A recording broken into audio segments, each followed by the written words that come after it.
All right. Wild card week is done. Time to move on to the divisional round. Jesus, there was a lot of unexpected things the past Very 2 weeks. much. But Sadly, before, Paulo will not be with us. yes, he is He is sick, no voice. poor guy. been been downgraded to out. He was questionable just a few hours ago. Yep. Will not be traveling with the team. Will be staying home Nope. for the time being. Oh man. Uh, well, before we move on into the divisional round games, Chris, I believe you have some things you would like to say about the Oh recent yeah. uh, postseason interviews with the Saints. Yes. So yesterday the Saints had their postseason interview with Mickey Loomis, the general manager of the Saints, and I tuned in just to hear what he had to say in regards to the state of the team and the all current head coach. The media, I want to applaud. He asks a lot of great questions. Some of them which I've been asking myself, and basically the media was our voice in this matter. And what Mickey Loomis had to say, specifically on Dennis Allen, made me furious. Let me narrow it down for you. So in this in the questions about Dennis Allen, Mickey Loomis stated that Dennis Allen simply needed time, and he gave out three examples. One of them being Bill Belichick, Chuck Noll, and Landry. I don't know his first name on top of my Tom, head, but Tom Landry. Thank you. All three of these coaches, according to him, had bad starts, and he said like they went range from like 3-11, 5-8, etc. Just bad record after bad record, and all these coaches were Hall of Famers. And he compared them to Dennis Allen. which is I'm sorry, dumb because like stupid, mind-blowingly stupid. one thing you How do you you can't overlook the fact that Dennis Allen has been the head coach of, I believe it's 2 teams now, right? And has been the head Yes, coach for multiple seasons. And as we were talking about before this whole thing, he has a total record of 27 and was it 55, I believe we said? yeah, 27-55 overall head coaching record. Yep. Does that really speak to you, or does that really speak? Yeah, does that really speak to you as an audience that he's a good coach to you? Because to me, that's just straight up garbage. Like, what do the Saints see in Dennis Allen that we don't see? Because to me, I see a bad coach. And what really ticked me off by Mickey Loomis, he said that but based off his perspective, he's a good head coach. I'm sorry. Did you? Here's the thing. I would understand if Dennis Allen coached this team with the season we had, and keep in mind our schedule this year was the easiest schedule. If our schedule is like hard, I can understand where Mickey Loomis is coming from. But we had the easiest schedule in the NFL, and you only come away with 9 wins, in which most of those wins were against below .500 teams who, keep in mind, only 2 of those games were blowouts. The rest of them were hard fought games against bad teams. I'm sorry. No. Absolutely hell no. Like, that made me irate. It just tells me Mickey Loomis is out of his damn mind. Pardon my language. It's just, this made me furious. Like, Mickey Loomis, you have lost your mind. How? I'm just baffled by this. It's Yeah. just, this team is going to hell basically, and if he thinks Dennis Allen is the right man for the job, I think he needs to lose his job as well, because that, like, he just can't make that assessment and say this everything's okay. We just need to tweak a few things. The only things they did recently were firing Pete Carmichael, which Hallelujah. granted was needed, thank God.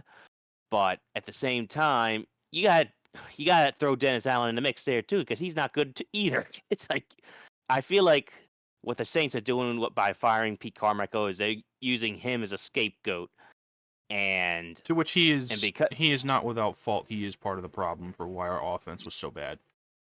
Oh yeah, guarantee. Because Pete Carmichael just had stale, lousy, He has lazy-looking been with the offenses. team. I think they said he's been with the team for 18 years. He's been a coach for 15. Yeah, he's been with us for ever since I've been alive, basically. So it was a much needed change. I'm glad the Saints finally decided it was time to move on. I look forward to who we're going to pick up as an OC. I've seen them interview the Bengals quarterback coach. I don't bear with me. I don't know their names off the top of my head. They also interviewed the Rams offensive coordinator and the Seahawks offensive coordinator. Three of the one of those look one of those and one of those being the Bengals option quarterbacks coach. I would love to have him as an offensive coach because we've all seen what he did with Joe Burrow and uh, the other guy.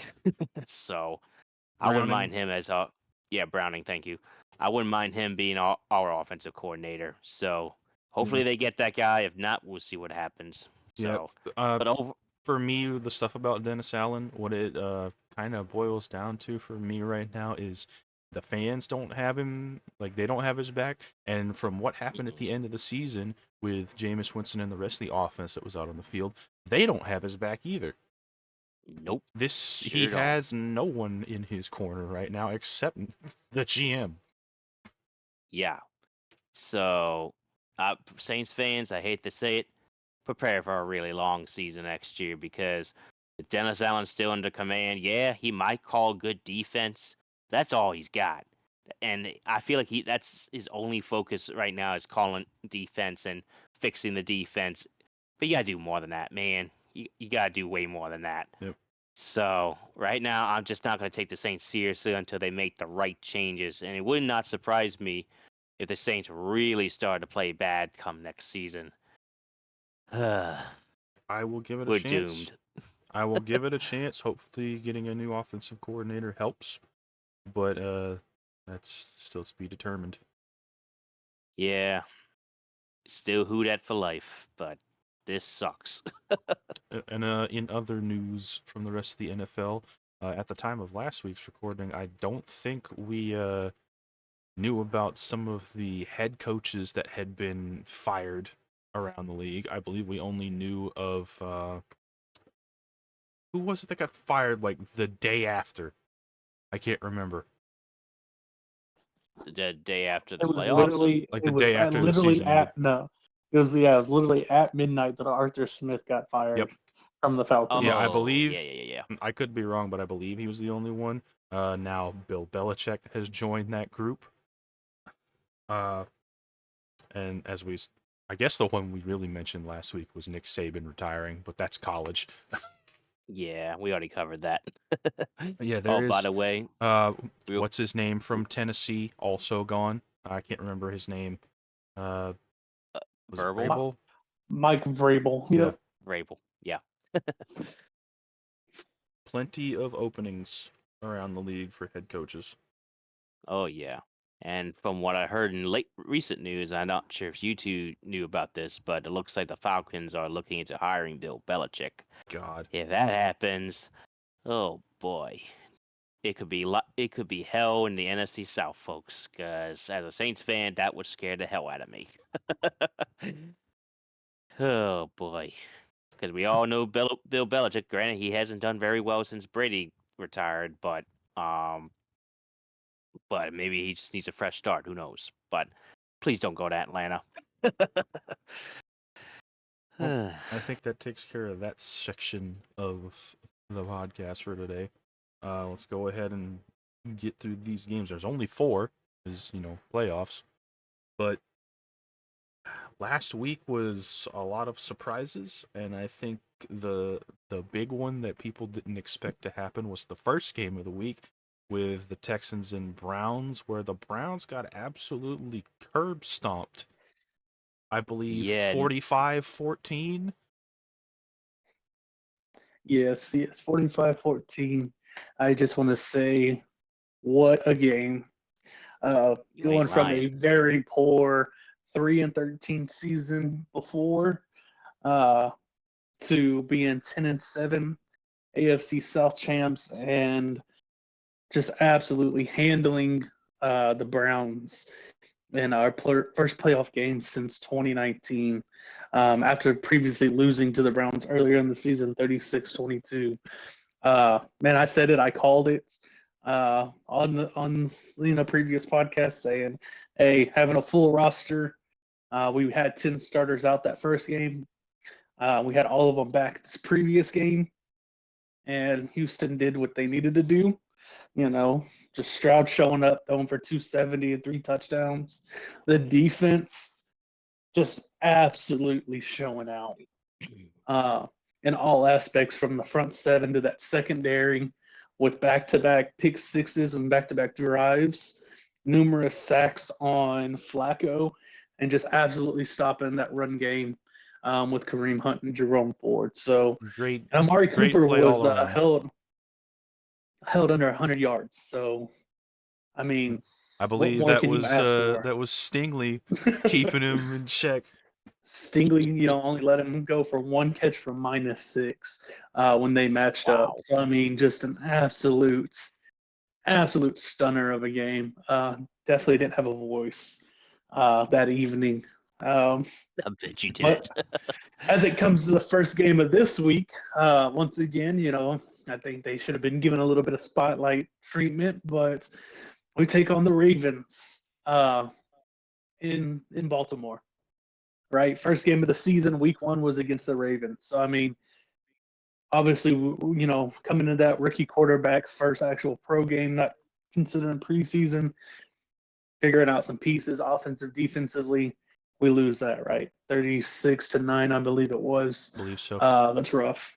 That's hard. First game of the season, though. Here we are into the season, though. Completely different story. This is a different team entirely. But so is Baltimore. Baltimore had its ups and downs. They really found themselves middle of the season and just absolutely ran their gauntlet through the end of the season, their schedule, and just continued to win and ball out on all sides of the ball. So this game is more concerning for me than last week against Cleveland because of what Baltimore has done on season, defensively and offensively. Like, this is going to be so much more of a challenge on both sides. Yes, Marlon Humphrey isn't starting. He is out for Baltimore. We also have 1 player out, 2 questionable. Come game time, we'll see. They travel tomorrow. Today was the last practice for the week. But for the most part, we have every single starter that we need, besides those that are on IR. But my concern is the weather. They are in Baltimore. It is cold. It is wintertime. Their stadium is outside. Houston does not play in that kind of weather by any means. They sound like So the this Saints. We don't play well in cold weather either. So I mean, and we played the Jets in New York, and we saw how that different weather style up there affected them. I mean, we had it handed to us. That's my concern for this game is just going to be the weather is such a major factor. But there are concerns for Baltimore coming off of a bye, first round bye, right? Everyone always has that concern, like, man, are they going to be sluggish? Just like in the regular season, how's that game going to go? Are they going to be slow? Are they going to be able to hit the ground running? What is it going to look for them? Are they going to be slow in the first half and then get it together in the second? Who knows? It's Baltimore, though. We know how they can play. They play fast. They play hard. But so does Houston. I mean, they've shown it time and time again this season, especially against Cleveland last weekend when everyone hated on us and doubted us that we would even do anything last week and to show up and hand them an L. I've got my concerns for this game, but it doesn't matter. I'm going to stay true to the team. They've done it this far. They proved me wrong in the regular season. They proved me right last weekend. So I'm going to say that Houston wins wholeheartedly, but I think they win by a field goal. This is that game that's going to be close. If they win it, it's going to be a last-minute drive that they get down there. Baltimore doesn't think they have the time, but we do. And Kaimi does what Kaimi does and bangs it in for us, like he's done time and time again this season. As Jose had him on fantasy, I told him to pick him up, and that boy hit. All right, not saying I'm a genius or anything, but got a little bit of geniusness. Well- but I do think I'm gonna stick with them. I'm not gonna change my mind. I don't care what anyone says. If they lose, they lose. I'm gonna stand by that side because they've done what they've done this season. Yeah, regardless of a win or a loss, this is an outstanding season for them after having the second worst team in the league last year. Yeah, to make it to a divisional round, come on. And Second to worst season last going year back, in this. going back, Will, to what you were saying about weather. I'm looking at it here. They're expecting Thursday, or I guess today and tomorrow, for some snow. But Saturday, it's just going to be a little cloudy. Highs in like the high 20s and low 30s. By the time of the game, it should be about 27. They're saying, but if it snows, as That's long as it's cold. not snowing on them, I think they can handle it. But like we were saying, this is a completely different Texans team than that first week against Baltimore. Mhm. I got to point out though, Baltimore, like we've seen how strong they can be. We've also seen some of their blunders this past season. One against the Browns, which they lost, I believe, by a field goal, if I'm correct. Mhm. They struggled against the Rams a little over a month ago. The Bengals, even without Joe Burrow, they only beat, I believe it was 34-20, either 20 or 24, I can't remember. I'm gonna go with the Texans on this one. I'm taking it. CJ Stroud is him. So I don't want to be that guy, but and look, I've been very proud of how the Texans have played this year. I want to just make that clear. I've been rooting for them on the side while my Saints have stunk it up this entire season. And I really want them to win this game, but it's a lot of odds are at stake, especially with them being on the road. It's gonna be freezing cold temperatures in Baltimore, and Baltimore has just been really good lately. Now, of course, the other concern with Baltimore I have is, like Will said, how will they perform during the after a bye week? Like most teams, most of these top seeded teams who get this bye week early, they just don't do so good, and it's been happening a lot more often than lately than before. So, but I have to give the edge to the Ravens this time around because I just think with them being at home, their offense is just really good. I think the Texans might still have a hard time uh, keeping the Ravens offense at bay. Uh, but I'm going to keep it close. I think the Ravens will win by 3. But I won't lie. If the Texans do win, I will be so glad that I was wrong. So, but I feel like the safe bet for me here is picking the Ravens because I think they're just a little more superior than the Texans considering the circumstances. All right. I think it is going to be a close game. I don't think this is going to be a blowout like some people are thinking. The Ravens are tough, but the Texans just came off of beating a team that was going to be considered the only contender, like with Baltimore. The only ones Yeah. that could fight Baltimore and possibly win, they said, were the Browns. And I believe Will knows the clip where they said that the Texans didn't have a chance. Where And Shannon Sharp just straight to CJ Stroud's face. yep, Just said they you didn't don't have a chance. He No turns one and goes, believes "All in right." you. When someone has my thing with that interview is they said that to this man's face point blank, and the man that CJ Stroud says, "All right," and that is it, and then Yep. goes out there and does what he does. You cannot coach that. There's no one that can coach that into anybody. That is something that you as a person have built up inside yourself over time, and he showed it. They straight up told him, "Hey, you're not going to do anything. You're not. You're a rookie. That's veterans. They're much better than y'all." In his words, all right, and goes out there and does that. You don't coach that at all. That is just natural ability and leadership with that and what they did Saturday. Yeah. So yeah, like I said, I do not mind being wrong in this circumstance if the Texans do win, but I just got a feeling the Ravens might just be too much to the Texans this go around. So, but I doesn't mean I will be rooting for the Ravens. I will be full on rooting for the Texans to win. So, Well, I think that takes care of that game. Let's move on to our Saturday night game here of the 49ers and Packers. And before we start talking about this game, we need to talk about what happened with the Packers this past week. Oh, Dallas. Oh man, I gotta do a little roasting on Will here. He really thought he had an easy one last week. It's gonna be so wonderful to add to my lightsaber collection after taking probably the boldest upset prediction from last week.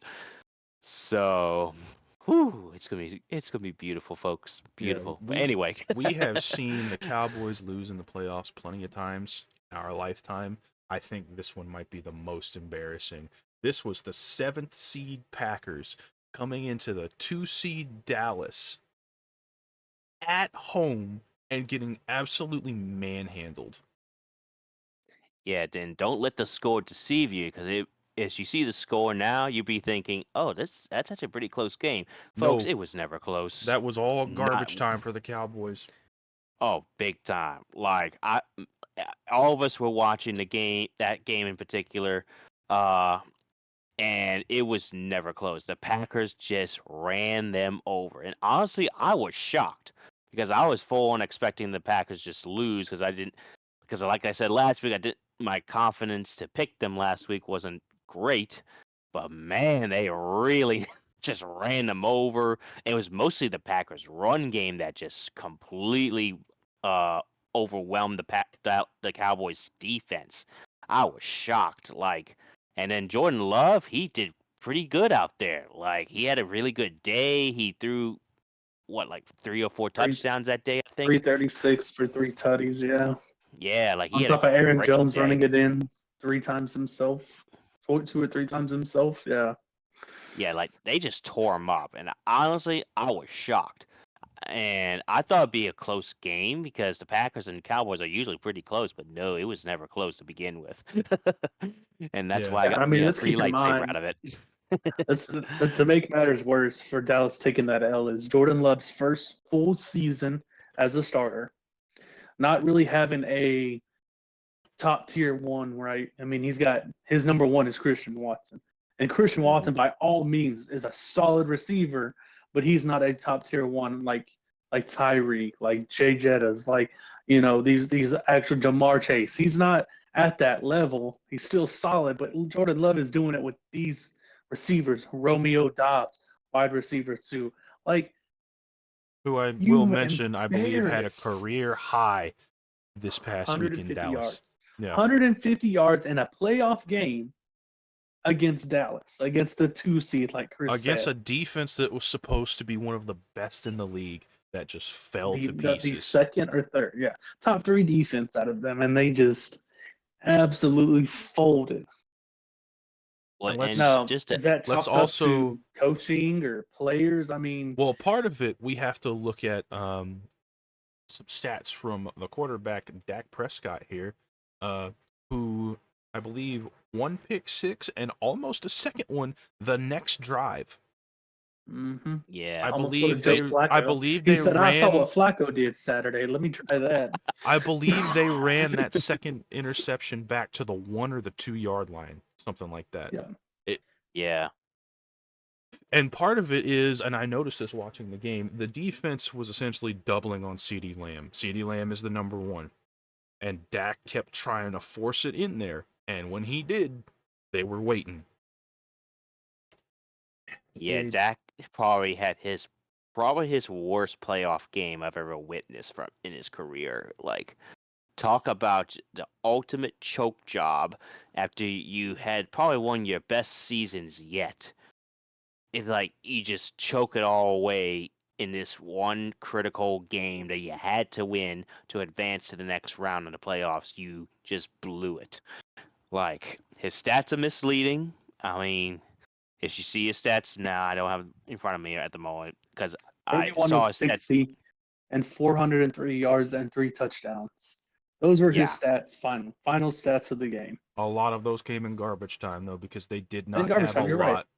Like Green Bay Yeah. decided to put in second and third stringers on their defense and just said, hey, we're up 4 touchdowns, 5 touchdowns. What's there to worry about? yeah. So overall, it was a very bad day for Dallas, but a very good day for Green Bay, and a very good day for me specifically. Which So leads us to this week, the Green Bay taking on the Niners. Yep. Which yeah, Here's my difference, though. Yes, Niners are coming off of a bye, just like the Ravens are, like we talked about themselves. Here's my thing, though. I feel like the Niners are a much more well-rounded team compared to Dallas to be able to come off that bye and not miss a beat at all, offensively or defensively. Yeah, Green Bay did what they did last week against Dallas. Dallas is nothing compared to that Niners defense, though. Like, it is a whole nother story, and offensively as well. Like, that Niners offense is ridiculous. Like, they have the number one offense and number one defense in the NFC. It is what it is, and you're going to come in the 7th seed and try to upset that. Is there a possibility? Yeah. Is that possibility very high? No. In my opinion, I don't think so. Yeah, Love and Green Bay had a game, but I think that completely changes against the Niners in San Francisco. yeah. I think the Niners clearly run away with this one. I think it'll be a good game. I think Jordan will still throw for a couple touchdowns, but I just don't think they're going to do what they did to Dallas to San Francisco. yeah, and this time I'm with you there, Will. And yeah, the Niners are just gonna be a formidable team that. Hold on, let me rephrase that. The Niners are gonna be the team you just cannot get through. Like in the Packers, as well as they played last week, and we gave them a lot of high praise for that. They are simply no match for the Niners whatsoever. The 49ers are just gonna use them as a mop and mop their dirty floors in San Francisco. Just clean them up, squeeze them out, and just hang them up to dry because that's the indication the Packers season is done. I am taking the Niners by 10 points. I don't know if I can say it's gonna be a blowout for this one. It's tough because what I saw last week in Dallas was very similar to what happened when Dallas played against San Francisco. They got manhandled. I think if the Packers play like that, they might have a chance, but I still think the 49ers are going to come out on top of this. They're just more well-rounded as a team. They have star players everywhere you look, offensively and defensively. And yes, they have showed their weaknesses, but they just feel like a way better built team for this. And Yeah, if the Packers play like they did this past week, I think it's going to be a fight. I think it's probably going to be a 7-point game. It's going to be just a touchdown if they play like they did last week in Dallas. The thing about the Niners, though, is that when they're fully healthy, and I stated this earlier this season, they are a monster of a team to try and get past. And you have to be as good as them, and the Ravens are one of those teams. You have to be as good as them to really take them down. And the Niners to just be absolutely garbage. One, they would have to be on their worst game yet, fully healthy, or two, completely unhealthy and playing backups who we all know aren't that good. And we've seen the Niners play pretty badly when they are not a healthy team. But this is not a health. But this is a fully healthy team. So that's why I think the Niners are just gonna mop the floor with the Packers this time around. I think they're going to win, but I don't think it's going to be a blowout. I Fair think the enough. Packers are going to give them a fight. But Moving on, I believe we all picked 49ers for that. Let's move on to another set of teams here who performed surprisingly well last week. One of them wasn't a surprise to me, because the Buccaneers and Lions, and as we know, the Buccaneers kind of destroyed the Eagles' hopes and dreams. Yeah.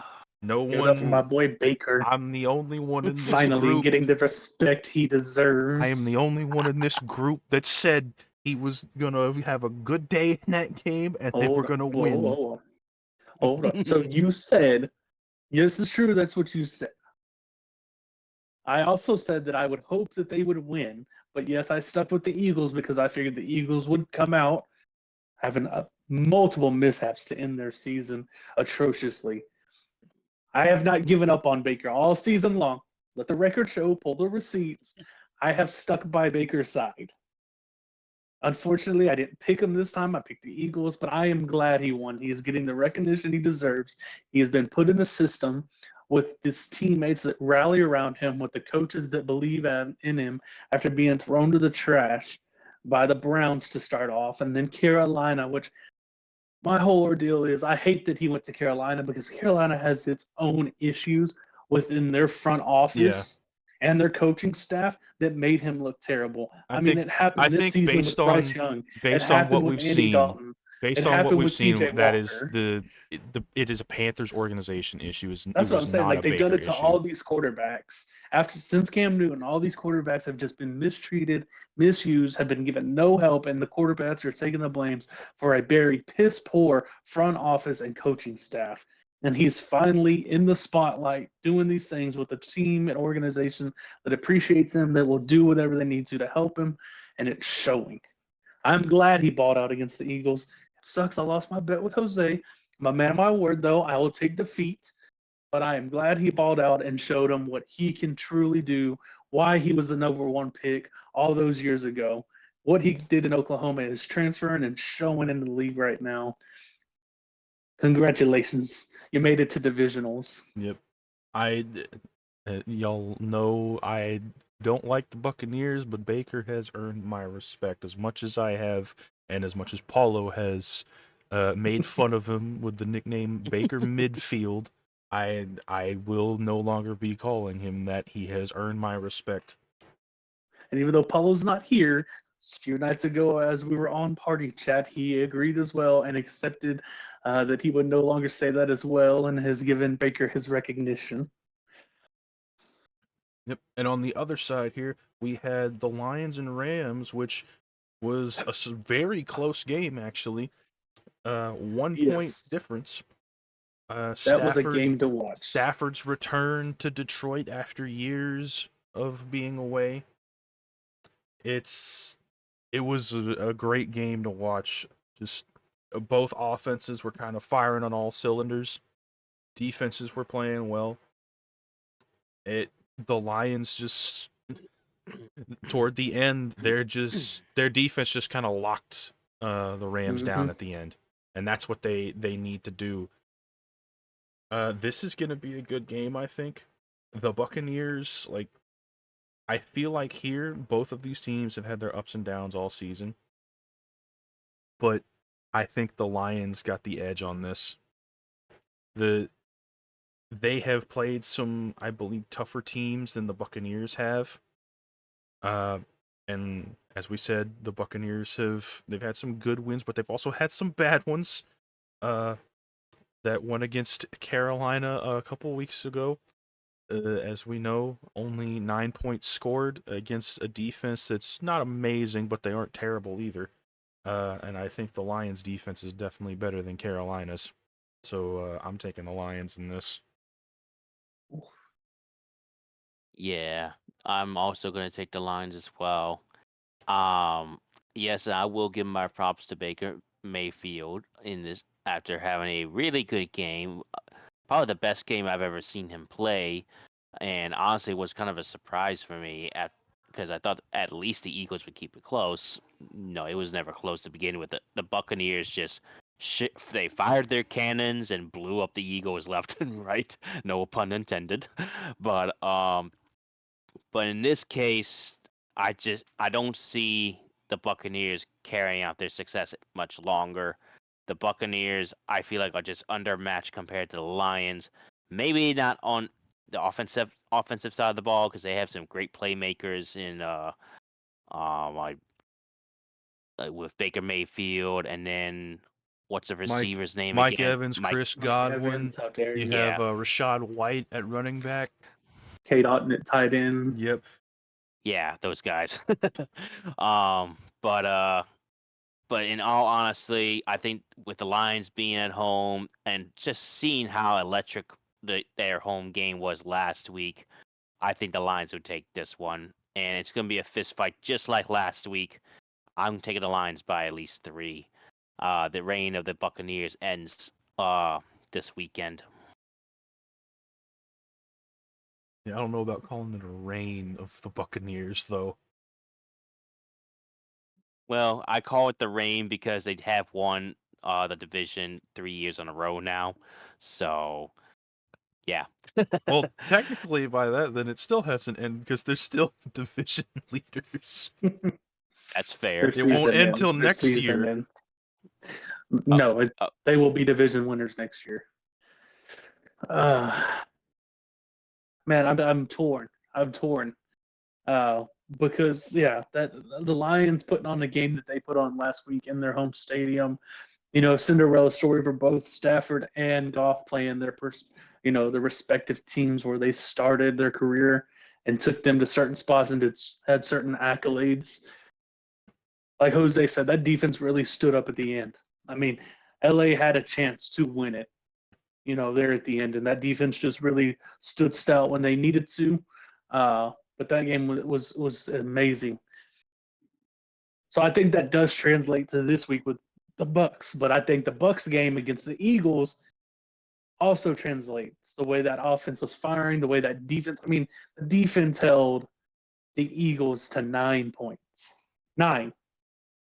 An offense that has Jalen Hurts, DeAndre Swift, uh, AJ Brown was out, Devontae Smith was there, Dallas Goddard. Like you had weapons. You were the number 2 team in the NFC.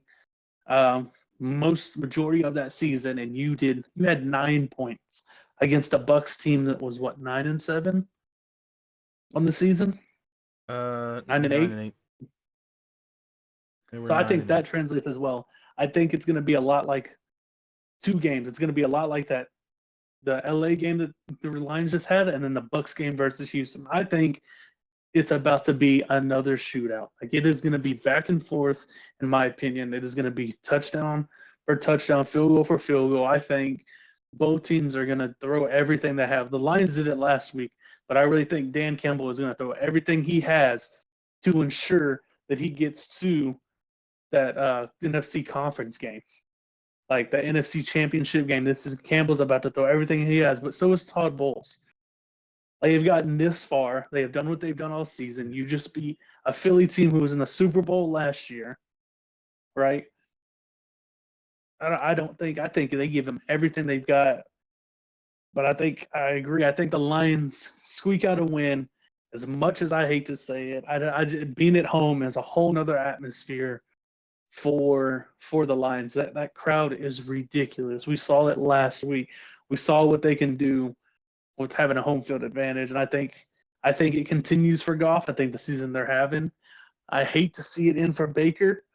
I don't want it to. I want him to be in that championship game. I think he deserves it. I think he's earned it. But I do think I think their run in the postseason ends. I think they just need a little bit more help on the defensive side of the ball to stay in that game a little bit longer. And I just don't think they have it right now.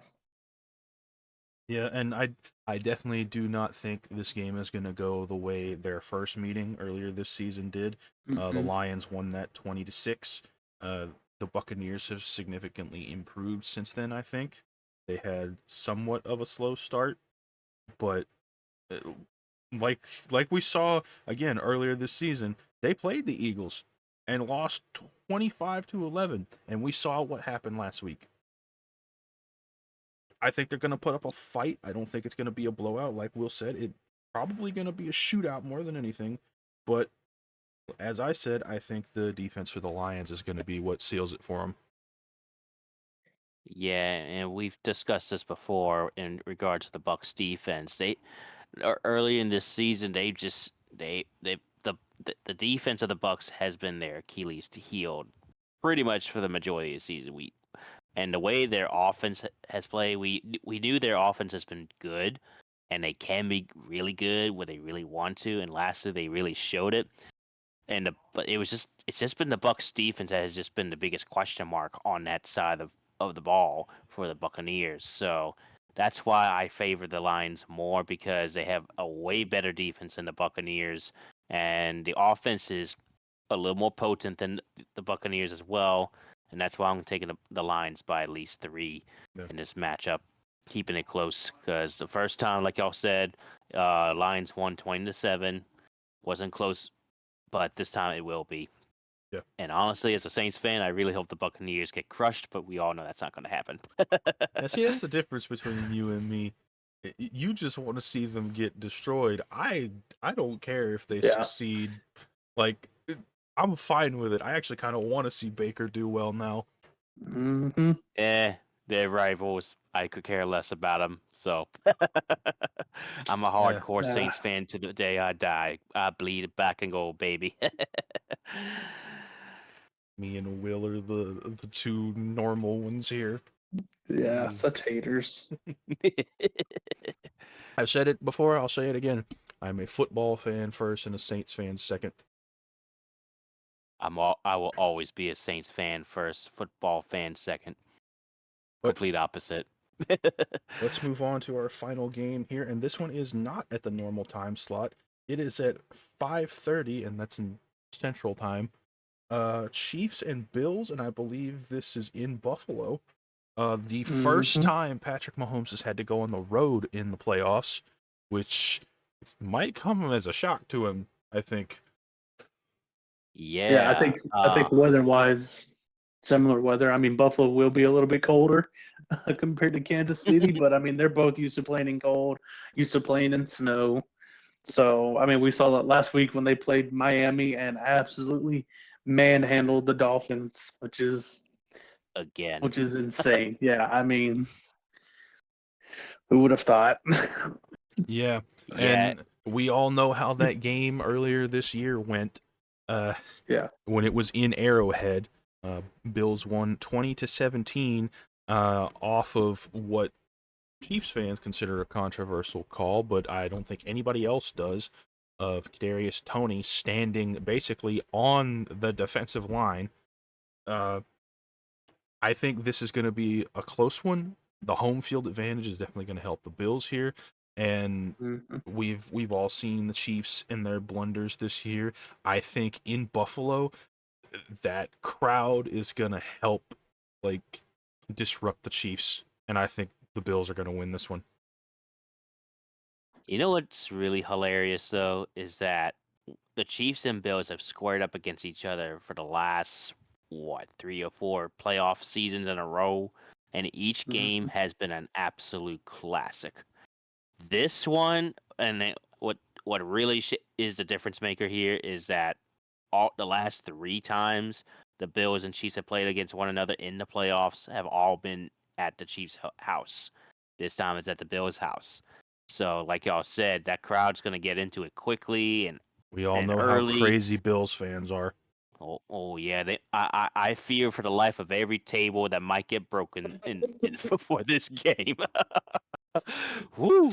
So, um, but in regards to this game, last week, my comments, I made comments about how the Chiefs receivers would play compared to Miami, and I thought, Jet, the the Chiefs offense hasn't been great, and honestly, I think that just carries on. The Bills have just a little bit better receivers as long as a certain Stephon Diggs plays better, but I Well, think he's I still. believe I'm not 100% sure on this. I'd have to double check, but I saw something earlier today, I believe, that said that both Diggs and Gabe Davis right now did not practice as of today. Oh, Oh, well, that changes But I don't things. know if Okay. that's like specifically for an injury or anything. I didn't really read into it.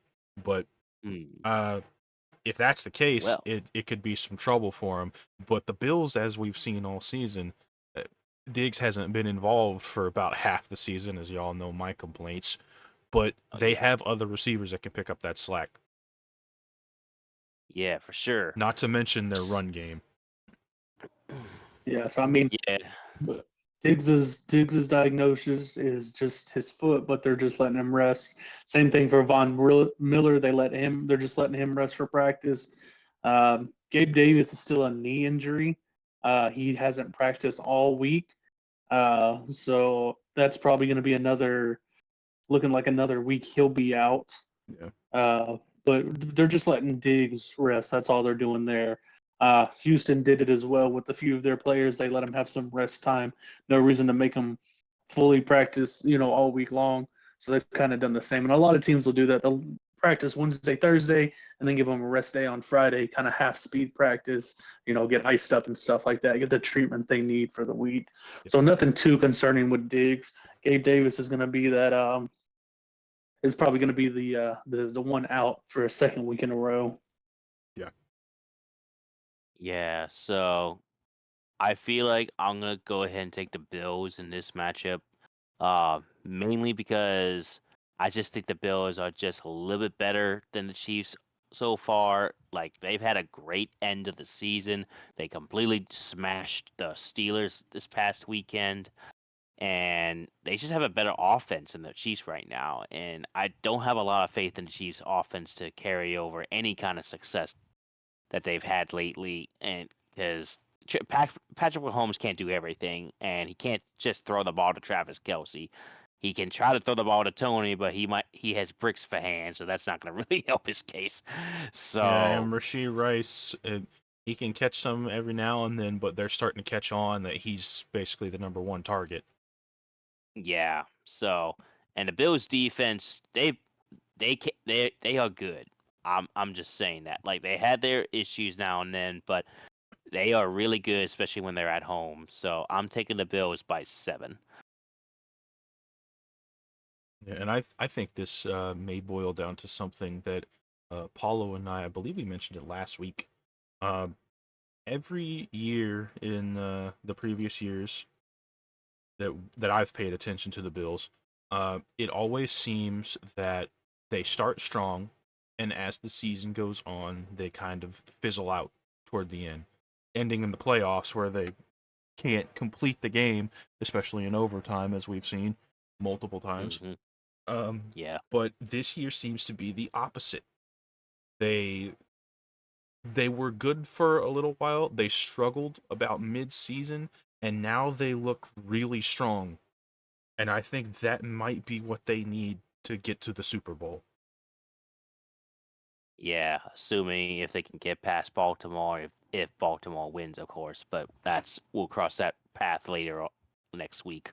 Yeah. So Can't remember. Will, did you give your prediction for this one? no, I don't think he did. No, I'm not. But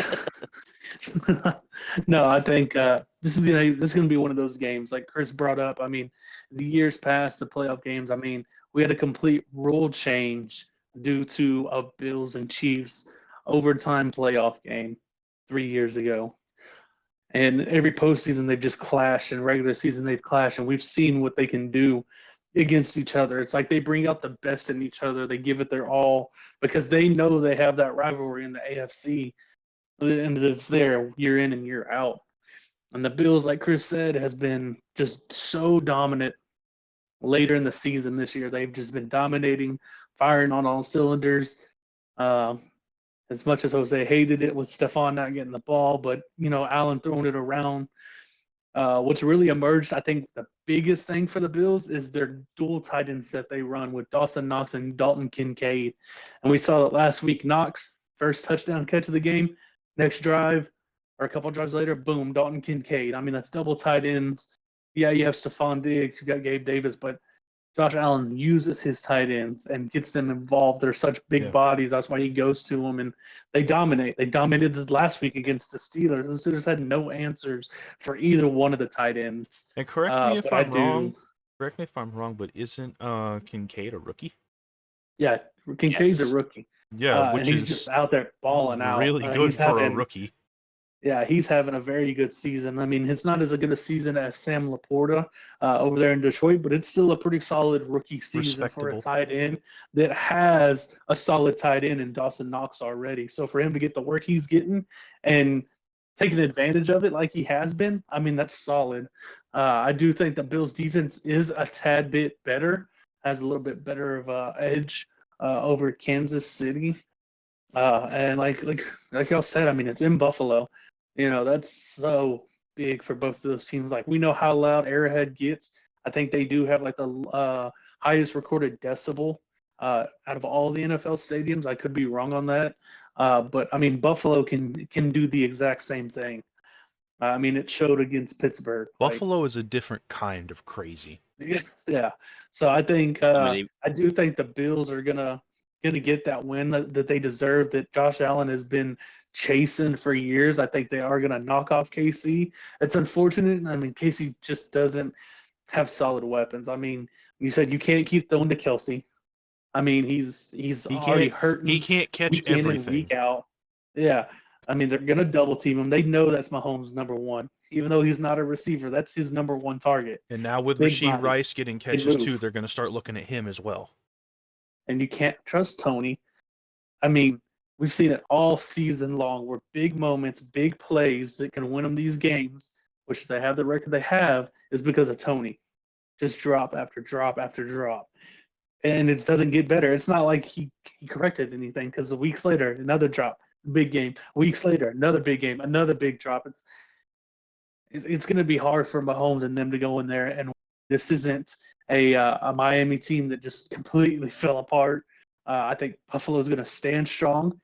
They know they have to win it. They know this is their year to prove, that they're one of the top teams in the AFC, especially Sean McDermott. So this is going to be a knockout, drag out. But I do think Buffalo wins it. By a touchdown, if not more. If they can do what they did to Pittsburgh and jump out to an early 2-touchdown lead and keep the gas, their foot on the gas, KC is not going to catch them. They're not going to stop them. Yeah. Josh Allen, I mean, we saw him run for 52 yards last week against a Pittsburgh defense that, for the most part, was good all season, and just absolutely run through that defense. Granted, they didn't have T.J. Watt. I know, but one person, you can't rely on one person to make those stops. Like, one person just does not completely change the game, unfortunately. Are they a big key? Is he a big key component? For sure. Yeah. But I don't think him being there changes the outcome of that game. No, I don't think it changes the Bills winning, but I think it does help the Steelers a little more. For sure. But I think Buffalo gets that long-deserved AFC championship game this year. For sure. Yeah. It's been rough for the Bills. Here's a question, though. If this game goes into overtime, can they pull it off? We'll see. But I don't think we even get near that. I mean, I'd like to think it would, just because the games in the past have, and they do it like that. I would like to think Buffalo just handles up and keeps that from happening. But, I mean, let's hope not, because Josh Allen is like 0-6 in overtime since the rule change. So let's hope it doesn't come to that. The odds are not in his favor in that situation. So let's just hope that they can manhandle up and just stay on top of it through the whole game, and not let up like they did last week. Yep. It's gonna be a good game.